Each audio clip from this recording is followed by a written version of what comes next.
With summer setting in across southern Utah and temperatures creeping toward those triple-digit temperatures, health and public safety officials are advising residents and visitors to be mindful of the heat and staying hydrated in order to avoid becoming a heat illness-related statistic. David Heaton of the Southwest Utah Public Health Department said getting a little sun is actually encouraged, but people should also take precautions if they are outdoors and in the heat for extended periods of time. Probably the first thing we warn people about is just being exposed to the sun for too long.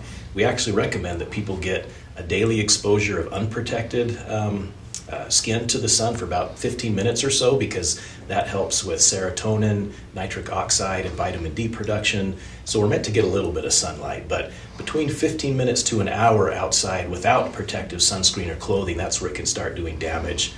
They found that even one blistering sunburn as a child doubles your chances of getting skin cancer. Just again, a word to the wise, if you are going to be outside, try to avoid being outside during the heat of the day between 10 and 4. If you do have to be out, then wear a hat, wear sunglasses to protect your eyes. We do recommend sunscreen if you're going to be out for longer than 15 or 20 minutes. And so anything with like an SPF of 30 or above is a good idea. It protects from about 97% of the sun's rays. And once you put that on, you can reapply after a couple hours. But that's one way to stay safe, is just to make sure you cover up, seek shade, stay hydrated. Heaton also detailed two of the dangers that the heat of summer can bring, namely heat exhaustion and heat stroke. Heat exhaustion is where you've been exposed to the heat for a long time, you're getting dehydrated, you're going to be really excessively sweating, your skin's going to be pale, moist, and cool, kind of a faint, rapid heartbeat, nausea, weakness, even vomiting sometimes. And so if you're starting to feel that way, you just want to get into indoors and air conditioning, or drink a lot of fluids if available, and rest, and then usually that will calm down with about an hour or so. You want to get medical attention if those symptoms continue for longer than an hour. Now, heat stroke is when you can no longer sweat and cool yourself down. That's a medical emergency.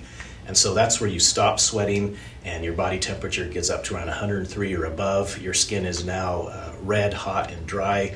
The pulse is rapid but very strong and throbbing. You can have a severe headache. People get confused and sometimes even pass out and become unconscious. And so if heat exhaustion reaches to the stage of heat stroke, where you can't cool yourself off anymore, you want to get medical attention as soon as possible, cool that person down with whatever means necessary, cool towels, a pool, bath water. You don't want to give them anything to drink yet. Let medical staff take care of that. But you just want to cool them down as soon as possible and get medical attention. Washington County Sheriff Sergeant Daryl Cashin, who oversees the county's search and rescue team, also advises people to prepare more when visiting the outdoors and to pack enough water for those excursions.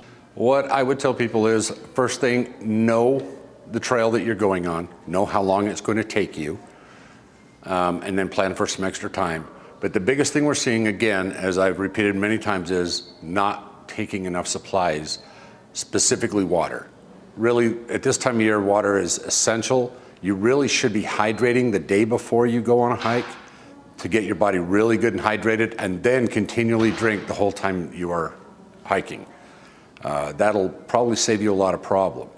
One thing with dehydration that can become critical is the fact that you'll get so nauseated you won't be able to hold any water down, which makes you more dehydrated. And then you get altered mental status, and when that happens, it's become a critical situation where we are in a life-saving mode, potentially, and that's what we're trying to avoid. To learn more, read the story. This is Mori Kessler reporting for St. George News, your #1 source for local news.